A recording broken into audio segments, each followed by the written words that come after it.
Tem uma passagem bíblica que merece ser lida porque ela resume de maneira muito prática todo o ensino da segunda vinda de Cristo. Na verdade, essa passagem ela aparece em 3 dos 4 evangelhos. Ela está no evangelho de Mateus, Marcos e Lucas.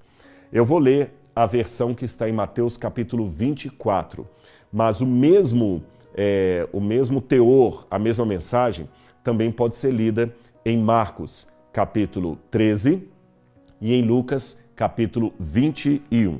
Eu vou ler a versão de Mateus capítulo 24, tá bem? E como eu disse, você pode ler isso também em Marcos 13, do capítulo 1, do versículo 1 em diante, e Lucas 21, do verso 5 em diante. Eu vou ler a versão de Mateus. A sua Bíblia está aí com você? Senão, vou dar um tempinho. Pega a Bíblia. É muito importante, pessoal, vocês anotarem tudo que eu estou falando. Estou dando uma aula para vocês aqui. Anotem. Aliás, eu fiquei tão feliz quando, já aconteceu isso mais de uma vez, eu encontro alunos do Bíblia Comentada que anotam tudo. Agora, na última viagem que a gente fez para Israel, havia uma moça, até de Belo Horizonte lá, ela mostrou a Bíblia dela toda anotada com as passagens do Bíblia Comentada. E sabe o que ela fez? Ela levou uma Polaroid e ela tirava foto dos lugares que eu explicava para colar na Bíblia dela. Essa sensibilidade, esse rigor com que alguns anotam tudo que a gente fala, me deixa tão feliz perante Deus, porque eu estou aqui com essa missão, dada por Deus, levar a Bíblia até você, até o seu lar, até o seu coração. Então vamos lá, Mateus capítulo 24. Eu vou pedir licença a você, porque eu vou ter que ler o capítulo todo, mas não vai ficar cansativo. Eu vou tentar ler, para um pouquinho, faz um comentário, mas é importante essa leitura. Eu preciso dela. Por isso que seria interessante você ter a sua Bíblia e acompanhar comigo e sublinhar as partes importantes. Posso começar a leitura? Mateus capítulo 24. Jesus saiu do templo e, enquanto caminhava, os seus discípulos se aproximaram para lhe mostrar as construções do templo. Ele, porém, lhes disse: Vocês estão vendo todas essas coisas? Em verdade lhes digo que não ficará aqui pedra sobre pedra que não seja derrubada. Imagine Jesus andando com os discípulos no templo, e eles lá admirados: que bonito, Senhor, é como grandioso isso aqui. E Jesus fala o seguinte: aqui não vai ficar pedra sobre pedra. Todo mundo fica assustado, mas ninguém tem coragem de perguntar o que ele quis dizer com aquilo. Eles entenderam a mensagem, mas dizer que o templo vai ser destruído? Imagine você chegando agora, quem é católico, imagina você estar na Basílica de Aparecida do Norte e Jesus fala o seguinte: aqui não vai ficar pedra sobre pedra que não seja derrubada. Qualquer católico vai assustar. Senhor, quer dizer que a Basílica de Aparecida do Norte vai cair? Ou você, por exemplo, que é protestante, imagina a Catedral de Westminster, né? Você passeando ali e alguém fala: pois é, essa catedral vai vir abaixo. Ou você que gosta do futebol, imagine que a Arena Corinthians, ou sei lá, o estádio, eu não conheço muito de futebol, de algum time, do Maracanã, não é isso? Agora vai cair. Você fica chocado com isso. Como? Aí a Bíblia continua dizendo que eles tiveram coragem de perguntar a Jesus quando foram para o Monte das Oliveiras. Jesus estava sentado no Monte das Oliveiras. Quando os discípulos se aproximaram dele e, em particular, lhe pediram: diga-nos, quando essas coisas vão acontecer? E que sinal haverá da sua vinda e do fim dos tempos? Eles fizeram 2 perguntas a Jesus. Preste atenção. Quando essas coisas vão acontecer? Que coisas? A destruição do templo que ele tinha acabado de falar. Segunda coisa, o fim do mundo e a volta dele. Então, anote na sua Bíblia esse detalhe aí, porque ele vai ser importante para você entender o resto. Eles fizeram uma pergunta dupla para Jesus. Vou repetir. Eles perguntaram quando iria acontecer a destruição do templo, que ele tinha acabado de falar lá embaixo, e que sinal haveria da volta dele e do fim do mundo. Aí Jesus começa a responder da seguinte maneira: tenham cuidado, verso 4, tenham cuidado para que ninguém os engane. Interessante essa preocupação de Jesus. Cuidado. Quer dizer que o engano ia correr solto. Cuidado. E eu quero atenuar isso para você. Até o que eu falo aqui, por que eu estou insistindo tanto para você ter sua Bíblia e acompanhar? Você podia estar ouvindo, mas primeiro tem um motivo didático. Quando você só ouve, você retém tantos % da aula. Quando você ouve e anota, o grau de retenção é maior. Quando você ouve, anota e acompanha a leitura do que está sendo dito, você alcança muito mais. E quando você lê, ouve, anota e ainda passa para frente o que você aprendeu, aí a sua retenção é quase 100%. Além disso, além desse motivo didático, eu não quero que você acredite apenas porque o Rodrigo Silva falou. Eu quero que você acredite porque eu estou mostrando na Bíblia. Lembre, cuidado que ninguém engane vocês. Se tem essa advertência, é porque ia ter muito engano. Tá certo? Ora, ninguém fala no deserto, leve um guarda-chuva na hora de sair. Se eu estou mandando você levar guarda-chuva, é porque vai cair chuva. Se eu estou mandando você levar bota de neve, é porque vai nevar. Se eu estou alertando para não ser enganado, é porque haverá engano. Preste atenção. Tenham cuidado para que ninguém os engane, porque virão muitos em meu nome dizendo, eu sou o Cristo, e enganarão a muitos. Vocês ouvirão falar de guerras e rumores de guerras. Fiquem atentos e não se assustem, porque é necessário que isso aconteça. Mas ainda não é o fim. Porque nação se levantará contra nação e reino contra reino. Haverá fomes e terremotos em vários lugares. Eu estou nessa câmera aqui mais aberta. Percebeu o que Jesus falou? Aliás, o pessoal já está me dando informação aqui que nós temos 6.000 pessoas acompanhando a gente ao vivo agora. Mas podemos aumentar esse número. Aproveita agora para chamar outras pessoas também. Tá certo? O que eu vou falar aqui é muito sério, é palavra de Deus. 6.000 é um número bom. A gente pode aumentar para 7.000, para 8.000 pessoas, 10.000 pessoas ouvindo. Quanto mais pessoas puderem ouvir essa mensagem, então está na hora agora. Aproveita esse momento. Eu estou dando alguns segundinhos aqui na leitura. Manda uma mensagem, manda O que a pessoa pode mandar? Um WhatsApp, não é isso? Pode também fazer comentários, aí o YouTube vai começar a mostrar para outras pessoas. Vamos aumentar esse número aí até o final, tá certo? Já deu tempo para chamar outras pessoas? Vamos continuar aqui. Portanto, se levantará, verso 7, nação contra nação, reino contra reino, haverá fomes e terremotos em vários lugares. Porém, todas estas coisas são o princípio das dores. Vocês serão entregues e serão maltratados, e eles os matarão. Vocês serão odiados de todas as nações por causa do meu nome.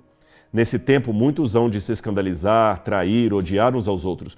Muitos falsos profetas se levantarão e enganarão a muitos. Olha o engano aqui. E por se multiplicar a maldade, o amor se esfriará de quase todos. Aquele, porém, que ficar firme até o fim, esse será salvo. E será pregado esse evangelho do reino a todo mundo para o testemunho de todas as nações, então virá o fim. Olha, vou fazer uma pergunta para você. Num primeiro momento, parece que Jesus se equivocou, porque tudo que ele falou, e a gente lê rapidamente assim como sendo sinal da volta dele do fim, já tem aqui desde que o mundo é mundo. Perguntas mais diretas. Jesus falou de guerra, Jesus falou de fome, Jesus falou de terremoto. Desde quando tem guerra no mundo? Desde que o mundo é mundo. Desde quando há fome no mundo? Desde que o mundo é mundo. Desde quando há terremotos no mundo? Desde que o mundo é mundo.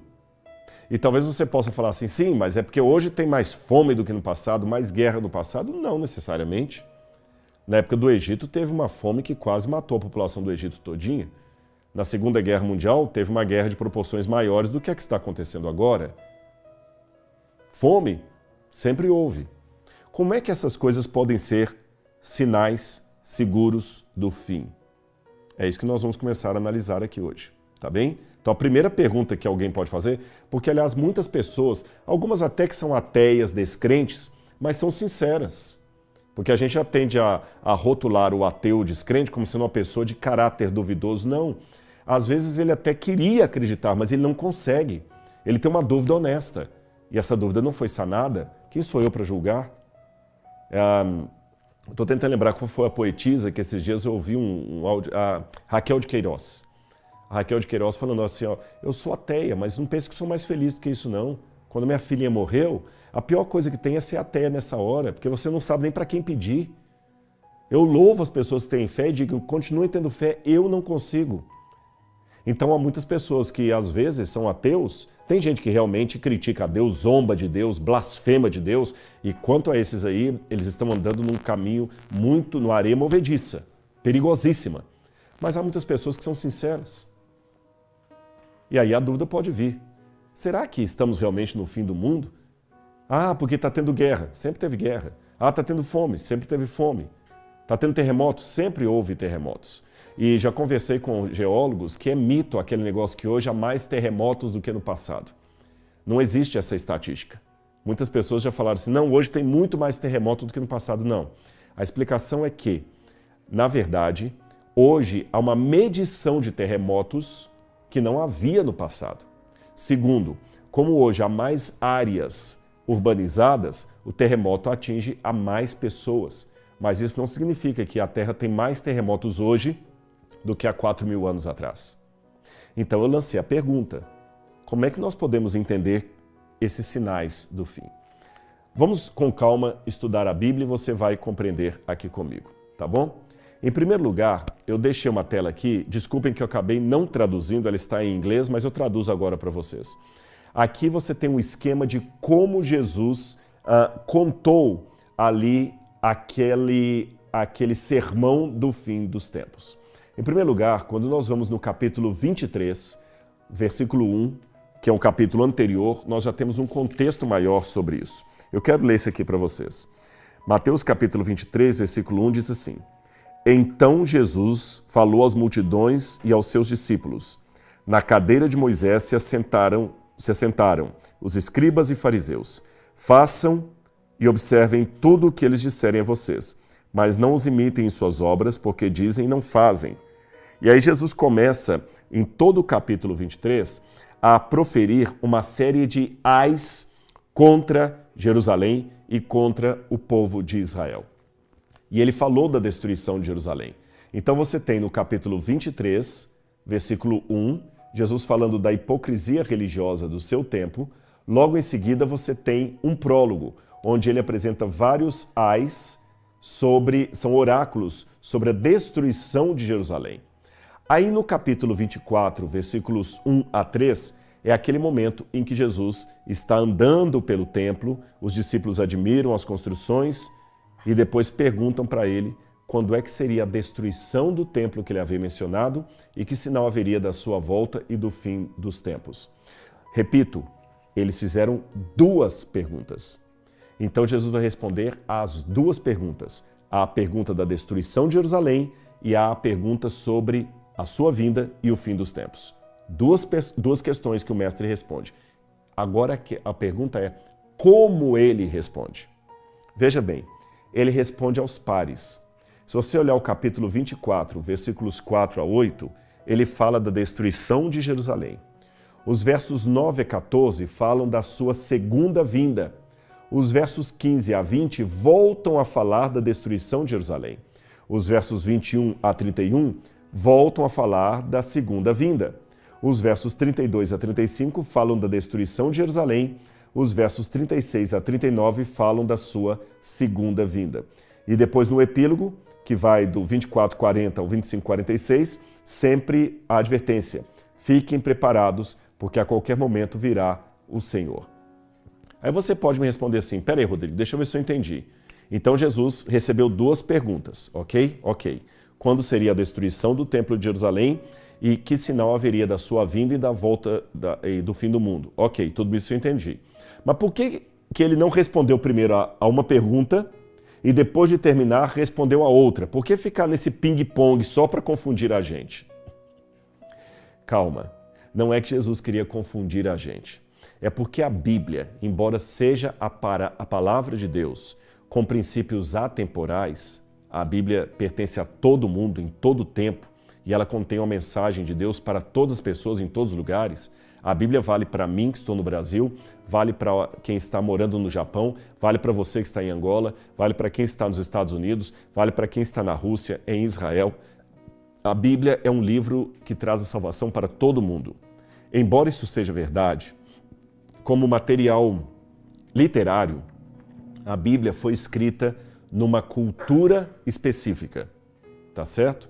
A Bíblia foi escrita dentro de uma cultura, dentro de um ecossistema específico que era a sociedade judaica do primeiro século. Então Jesus tinha que, em primeiro lugar, falar a mensagem de uma maneira que o povo daquela época pudesse entender. Por exemplo, se Jesus vivesse hoje, se Jesus tivesse vivido hoje, Jesus daria sua mensagem em português.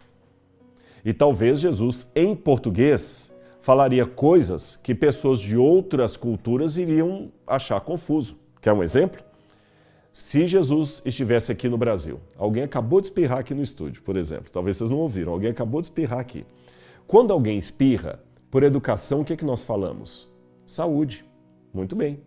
Só que saúde, na Idade Média, era uma maneira que você tinha de abençoar a pessoa, porque acreditava-se que a alma da pessoa saía quando ela espirrava. Então você tinha que falar, Deus te crie para a alma voltar para dentro do corpo. Agora, quando eu falo saúde aqui, saúde, Maurício, para você que espirrou, eu não estou acreditando que a alma do Maurício caiu pela boca ali, não, estou sendo apenas educado. Aí eu pergunto a você, falar saúde hoje é uma regra de etiqueta. Se Jesus viesse hoje, alguém espirrasse, Jesus falaria saúde ou não? Claro que sim. Mas significava que Jesus estava endossando a crença medieval de que a alma sai pela boca? Não, Jesus estaria sendo apenas educado. Se alguém hoje, se Jesus vivesse hoje, ele ia dizer para alguém que estava saindo, vá com Deus.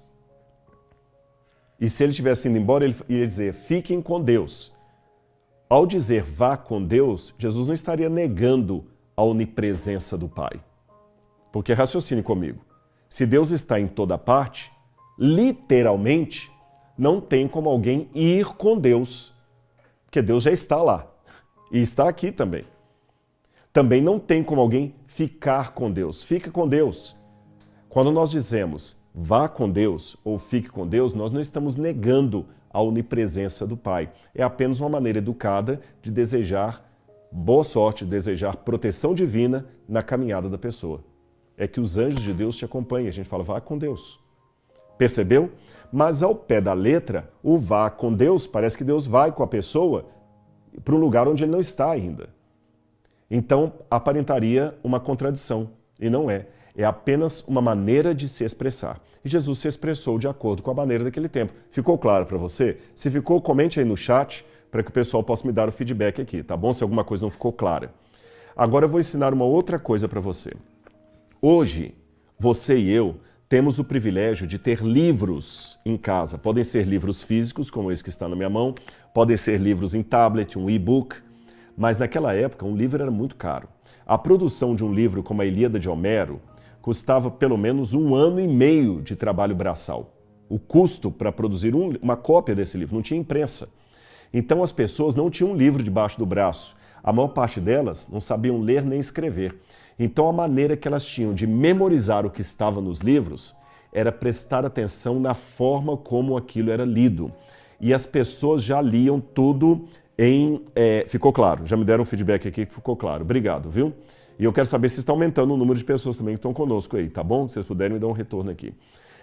Também é importante que a pessoa, ao ler o texto, leia de forma a facilitar a memorização. Então, eles sempre contam as coisas aos pares. Aos pares. Por exemplo, aqui no Brasil, nós temos aqui, por exemplo, a Mari e o David trabalham conosco aqui, estão noivos para se casar. Aqui no Brasil, eles estão inclusive aqui vão me matar porque eu estou falando o nome deles em público aqui, viu? Hoje, como é que eu conto a história da Mari e do David para vocês? Eu falo assim, olha, a Mari e o David vão se casar. O David gostou dela, ela gostou dele. Acabou, viveram felizes para sempre. No Oriente Médio, eu não contaria isso assim. Sabe como é que eu contaria? David viu a Mari. Ele olhou para ela. David gostou daquela menina. Ele amou aquela garota. Decidiu morar com ela. No coração, nasceu a vontade de casar. Você percebeu como é que eu contei a história deles? Eu falei a mesma coisa, sempre com 2 frases com palavras diferentes. Uma outra maneira que você tem é pegar 2 assuntos. Percebeu então a maneira? Aliás, vou dar até um exemplo na Bíblia. Abra a Bíblia comigo agora no Salmo 50. Olha como é que esses pares que eu dei o exemplo aqui estão no Salmo 50. Olha aqui, por exemplo. Olha aqui. Opa, abri errado, abri em Isaías. Salmo 50. Esse aqui é um salmo que vai ilustrar bem o que eu quero dizer para vocês. Não, vamos ler o 51, fica melhor ainda. Já abrindo sua Bíblia? Posso ler? Olha como é que sempre é aos pares, a mesma coisa dita duas vezes com palavras diferentes. Como eu fiz aqui na história de amor do David e da Mari. Olha como é que eu falei, olha. O David viu a Mari. Ele olhou para ela. David viu. Ele olhou. Mari, ela. Percebeu? É assim que a Bíblia é descrita. Agora vamos para o Salmo. Compadece-te de mim, ó Deus, segundo a tua benignidade. Segundo a multidão das tuas misericórdias, apaga minhas transgressões. Ele falou a mesma coisa, de duas maneiras. Lava-me completamente da minha iniquidade. Purifica-me do meu pecado. Lava-me, purifica. Iniquidade, pecado. Pois eu conheço as minhas transgressões. O meu pecado está sempre diante de mim. Pequei contra ti somente. Fiz o que era mal aos teus olhos. Verso 5. Eu nasci na iniquidade. Em pecado me concebeu a minha mãe. Percebeu essa maneira dupla de falar as coisas? Ficou claro para você? Vários salmos estão nesse formato de paralelos que eu mencionei. Além dessa técnica que era usada para facilitar a memorização, eles também contavam, às vezes, uma história, assim, misturando uma história com outra. Os profetas fizeram muito isso no Antigo Testamento.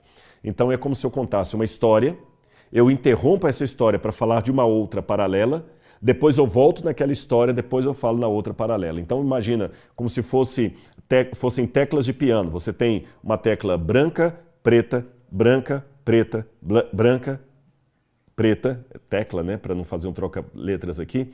Então, da mesma maneira, ele falava de uma coisa, encerrava, suspendia aquele assunto, começava outro. Suspendia, voltava aquele anterior.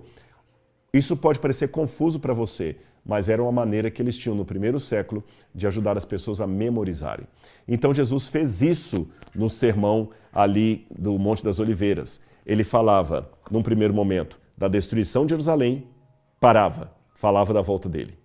Voltava a falar da destruição de Jerusalém, falava da volta dele. Vocês entenderam? Então, quando você entende isso aqui, você percebe que quando Jesus está falando de algumas coisas que iriam acontecer, ele não está falando necessariamente que aquelas coisas seriam sinal do fim dos tempos. Seriam apenas coisas que aconteceriam ao longo do tempo até que ele viesse. Quer ver? Volta para a sua Bíblia comigo e você vai acompanhar. Mateus capítulo 24. Ele falou primeiro, olha, vamos ler do verso 4. Tenham cuidado para que ninguém os engane, porque virão muitos em meu nome dizendo, eu sou o Cristo, e enganarão a muitos. E como é que esses Cristos iam enganar a muitos? Ele continua. Vocês ouvirão falar de guerras e rumores de guerras. Fiquem atentos e não se assustem, porque é necessário que isso aconteça. Mas ainda não é o fim. Verso 6. Percebeu na sua Bíblia? Percebeu? Virão muitos dizendo, eu sou o Cristo, e enganarão a muitos. Com que discurso? Guerra, guerra, guerra. Vocês vão ouvir falar de guerras e rumores de guerras, mas não se assustem, porque é necessário assim acontecer.